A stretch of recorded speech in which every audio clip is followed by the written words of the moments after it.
Terima kasih yang berhormat. Assalamualaikum, tak jauh. Waalaikumsalam. Bella, Bella, lillah, kemanapun, jika kau milikku, kau milikku.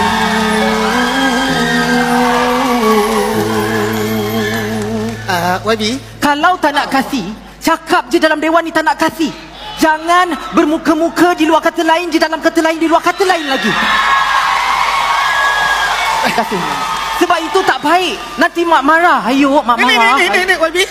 Botak. Botak apa benda? Mari sini, YB. Ayolah, lama tak nampak.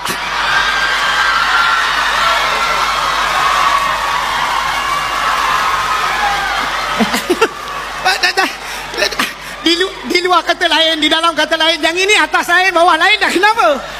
Saudara, ya. Saya ni kesuntukan masa. Oh, kesuntukan. Sana dengan parlimennya, sini dengan lariannya. Aha. Di Malaysia, Aha. saya nak bela rakyat. Itu macam lebih kepada bela.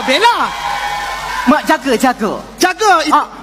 Membela rakyat. Kebetulan YB ni ada rakyat juga ni. Tolong bela.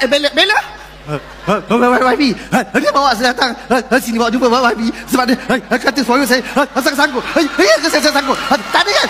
Tengok, YB bercakap okey. Apa yang lebih. Aku pula. YB orang Malaysia ke? Tidak. Tapi orang mana? Saya orang Muar. Jadi dia ada benda yang sangkut-sangkut tu. Tolong setan. Saudara, itu perkara biasa. Nampak hebat tak? Yang berhormat, sangkut-sangkut ini selepas kita melalui proses yang telus supaya penerima sentiasa dapat secara berperingkat. Ya. Saudara. Ya, YB.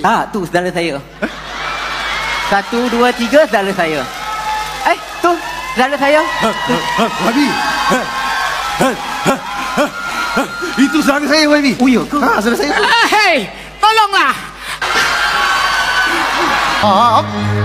Ui, suara dia dah hilang, YB. Mana pergi suaranya?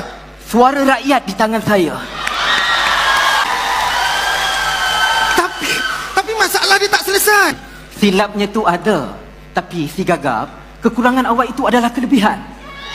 Saudara yang silap. Saya pula. Yang selalu memandang dengan kesalahan orang, yang selalu cakna dengan keburukan orang. Minyak naik marah, minyak turun pun marah, palang tu lambat naik pun marah. Kalau duduk rumah sewa tapi beli kereta mewah.